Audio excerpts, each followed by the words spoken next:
Em relação à gastrite, às vezes é um termo que o paciente acaba levando, eu tenho gastrite, quando muitas vezes na endoscopia, o que acontece, às vezes o médico que está fazendo o exame vê o estômago um pouquinho mais vermelho, então ele escreve gastrite enantematosa de vermelhidão e localiza diantro, por exemplo, um local do estômago. Esse tipo de alteração é benigna, não tem risco nenhum, com câncer não tem problema nenhum.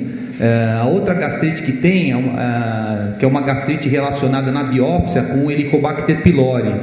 O Helicobacter é um fator de risco para câncer, então esse merece ser tratado. A hérnia de hiato também, geralmente, na grande maioria dos casos, é uma condição benigna também, que é um deslizamento que o estômago faz para aquele local onde estava o esôfago, e esse deslizamento é normal, acontece durante a própria respiração, então também é uma condição benigna que não precisa se preocupar. Em alguns casos, quando essa hérnia de hiato é maior, às vezes predispõe ao refluxo, né? Então é uma condição que predispõe ao refluxo, e aí tem que ser uma conversa entre o médico e o paciente para ver se tem indicação ou não de fazer cirurgia, ou é só o tratamento clínico mesmo.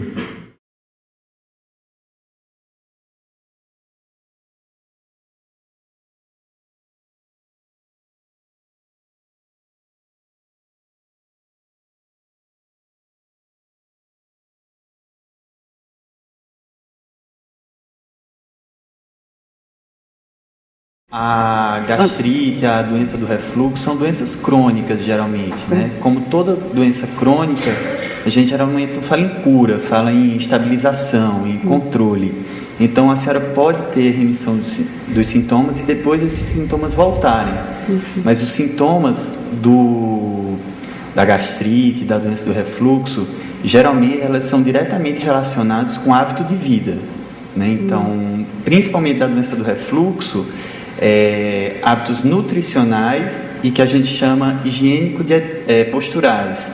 Então, deitar logo após a refeição, ingestão de líquido durante as refeições, ingestão de muita comida de uma vez só, isso tudo pode propiciar o reaparecimento dos sintomas. E, na presença da hérnia de hiato, como o Dr. Carlos falou, às vezes esse sintoma pode piorar um pouco, tá? E aí o acompanhamento médico que se faz adequado. Existe frequentemente indicação de tratamento cirúrgico para o refluxo, como parece que foi o caso da senhora. Existiu uma hérnia, foi operado e ficou bem durante alguns anos. O fato de fazer a cirurgia para o refluxo não quer dizer que nunca mais precisa ir no médico para avaliar o esôfago. Então a gente vê, foi falado aqui também, esôfago de Barrett, que é uma situação associada a câncer de esôfago também.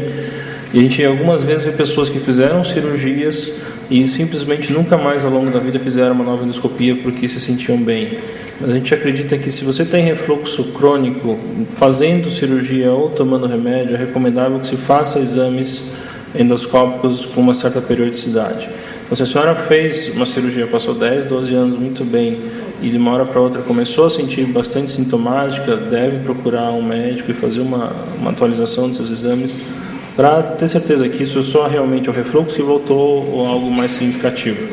Mas a cirurgia realmente pode, ao longo dos anos, perder, de certa forma, a sua eficácia.